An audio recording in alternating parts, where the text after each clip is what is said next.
Sa isang maliit na bayan, may batang nagngangalang Ding, na kilala bilang Super Ding. Lagi siyang masaya at gustong tumulong sa lahat. Isang araw, may malakas na bagyo. Umulan ng malakas at nagkaroon ng gulo sa bayan. Ang mga puno ay bumagsak at maraming tao ang natatakot. Alam ni Super Ding na kailangan niyang tumulong. Tinawag niya ang kanyang mga kaibigan at nag-organisa sila sa paglilinis sa bayan. Tulong!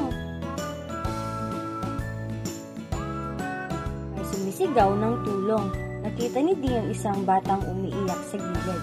Kinausap niya ang bata at napagtantong nawawala ang kanyang pamilya. Huwag kang mag-alala, hahanapin natin ang magulang mo. Sama-sama silang naghanap sa pamilya ni Bogart. Nang makita nila ang kanyang mga magulang, nagalak ang lahat. Nagpasalamat sila kay Ding at sa kanyang mga kaibigan.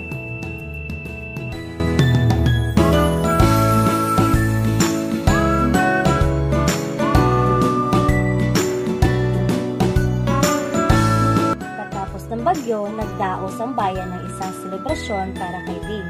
Tumanggap siya ng mga sulat ng pasasalamat at pinangalang siyang Super Ding.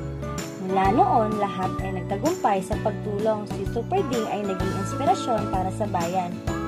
Nakita niya na kahit maliit na tulong ay may kahalagahan.